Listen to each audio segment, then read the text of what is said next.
Hi everybody, this is Pam with Jesus Junk Journals, and today we're going to do the cover. We're going to work on that cover for the Esther Journal.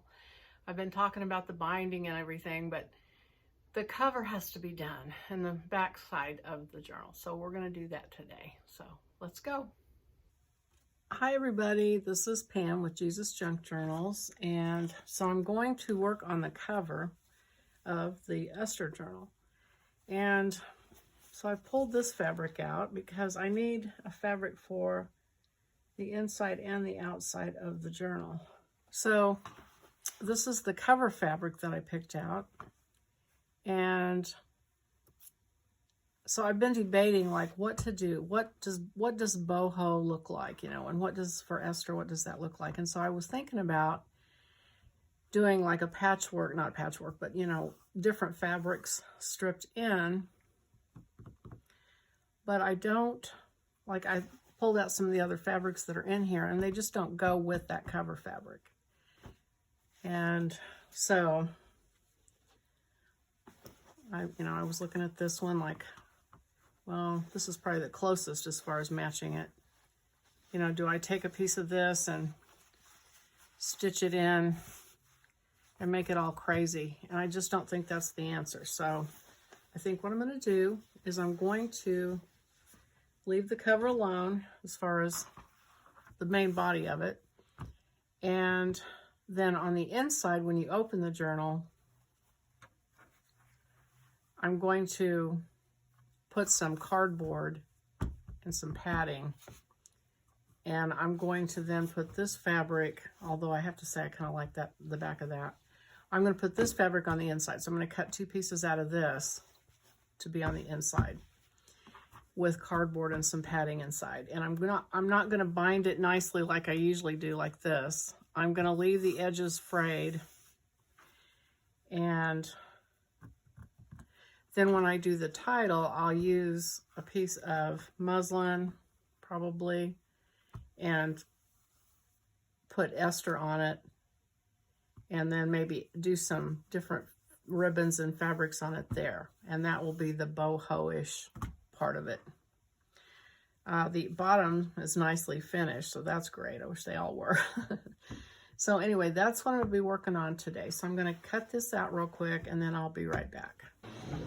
Okay, well, I frayed out my fabric, which took quite a little while, a lot longer than I thought it would, to fray the edges. And I found out that I didn't have them cut square because you can see the fringe is not even all the way around, but that's okay. By the time I put them all together, I think it'll be okay. And I've been saving Kleenex boxes because I want to do some things with Kleenex boxes, and I thought, well, I might just use these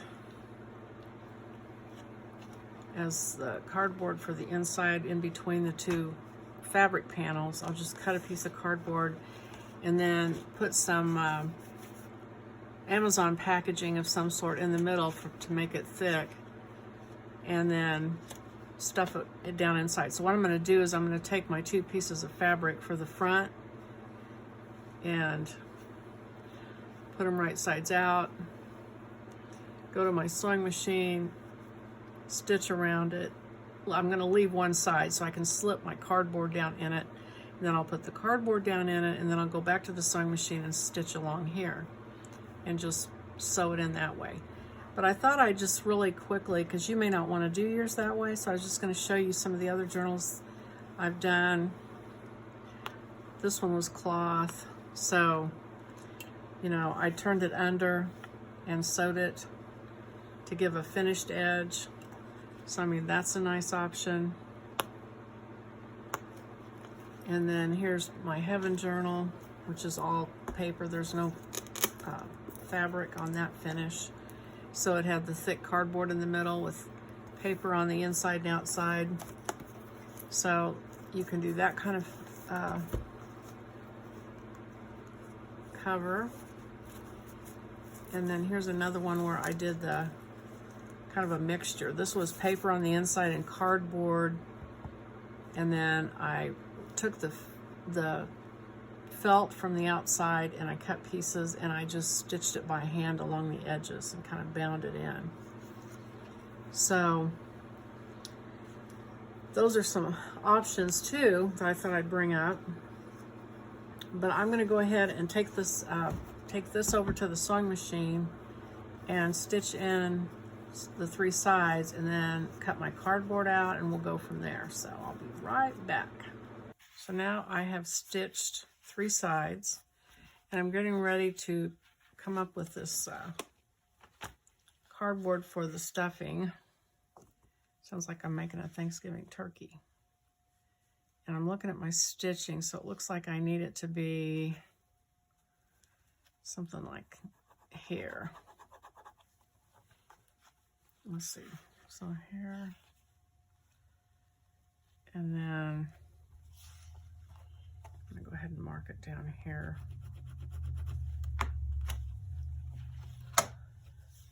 And cut this. And I think, we'll find out if I'm right or not, that this is gonna be more forgiving of creases in the cardboard and all that, because the fabric is so thick. Like there's a seam right there. That's what I think. We'll see. And then I've got this packing that I've been using on my other journals. I don't know what I'll do when I run out of it, because I keep using it, but it's this foam wrapping stuff that they give you. And let's see, like right here, I think. And that's one good thing about these lines on it. You can see where to cut. Okay, so then if I get it there, something like here, hopefully. So let's see if this works. So I'm going to put this in the middle of this cardboard. And it's got that window too, which hopefully that won't show. Now this fabric's thinner than this one, so I'm going to put this window outward. I don't know if that's going to work or not. Oh, I forgot it. I've got to trim the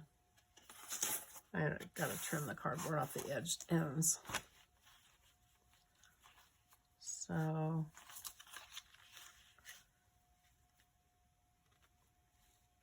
it may almost just work to cut it along the folds, but I'm going to allow a little bit extra on that side.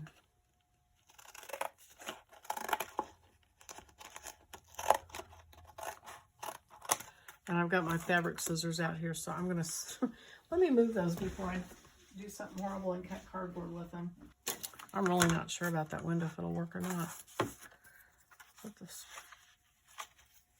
foam in here. And let's see, first of all, did I cut it? Looks like I cut it a little too.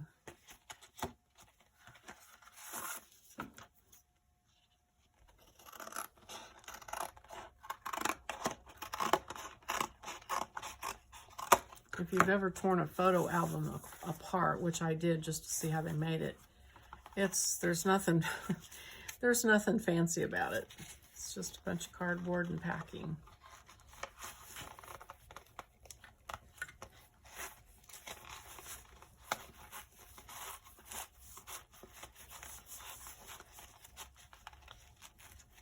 Okay. All right. I did just what I said I wasn't going to do. I think I put the...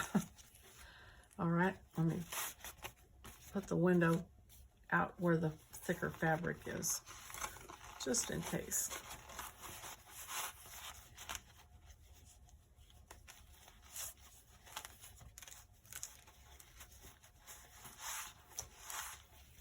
Okay. All right, and it looks like I left myself just barely enough room to stitch that. So I'll take that over to the machine and do a stitch along there. And I'm going to take it back out and use it for a pattern. Grab another Kleenex box. Hopefully I can come up with something better to do with the tissue boxes, because I've got a lot of them. Let's see. I'll go ahead and trim this off.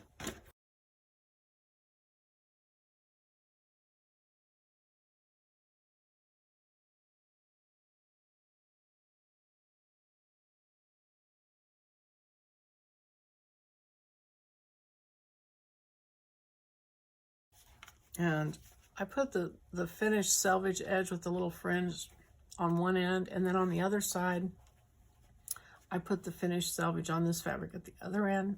So they both have a nice fringy edge. All right, and yeah, window out towards this fabric that's thicker.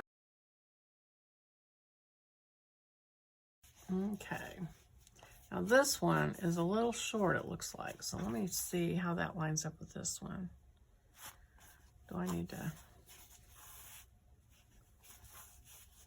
I think it'll be okay. I think that'll be all right. I'm going to go ahead and stitch that and tie my knots and so on and so forth. I need one of those lint rollers to go over it. Okay, so I'm going to go sew these shut, tie my knots, and I'll be right back. Okay, all right, so I've got these. I've got a lot of threads to pull and tie. But here they are, sewn around the edges. So here are the signatures. And so these will go on either side of those. And then here's the open binding or exposed binding that I've been talking about. And so that will be on the next video. I'm going to put this all together, but there's a rough idea of what it'll look like. Okay, so thanks for watching, and I will see you on the next video. Oh, don't forget to click the like button if you like the video, and I'll see you on the next one. Bye-bye.